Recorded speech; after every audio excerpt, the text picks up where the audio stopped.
And every year, 30 million people visit the Smithsonian, but few get an insider's look at the world's largest museum and research complex. But our Bill Plante, and he's also here at the Smithsonian American Art Museum and National Portrait Gallery. Bill, good to see you. Good morning.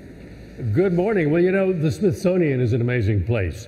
There's all kinds of things to see, like the fine art here at the National Portrait Gallery, but there's also so much stuff. This is kind of like the dustbin of history. They have everything from dinosaur bones to spacecraft, but most of it remains stashed away, and you never get to see it.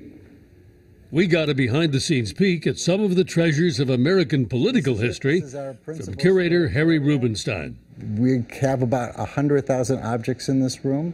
Things that show how Americans engage in the political process. In part, we want to preserve this material for future generations.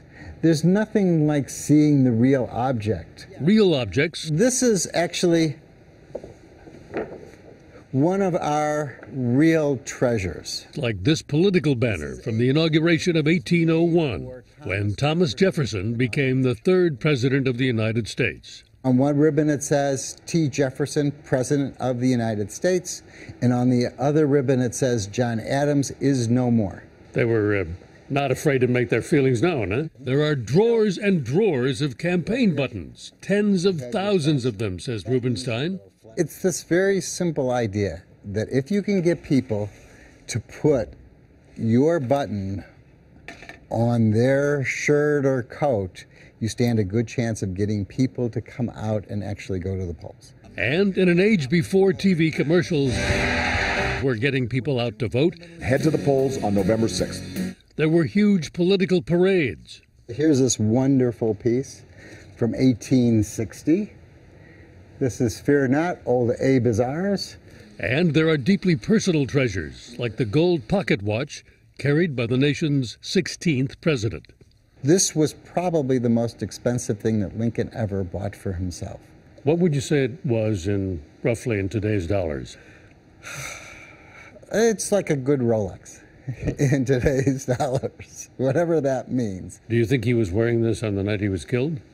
We don't know which watch he was carrying that night. But most of the things in this collection are far more ordinary than Lincoln's watch.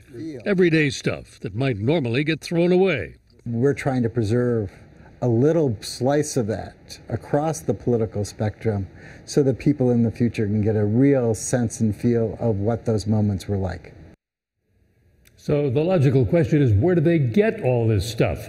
Well, believe it or not, the Smithsonian actually sends its curators out to political campaigns, conventions, and to demonstrations of all kinds, where they ask folks if they'd be willing to donate things.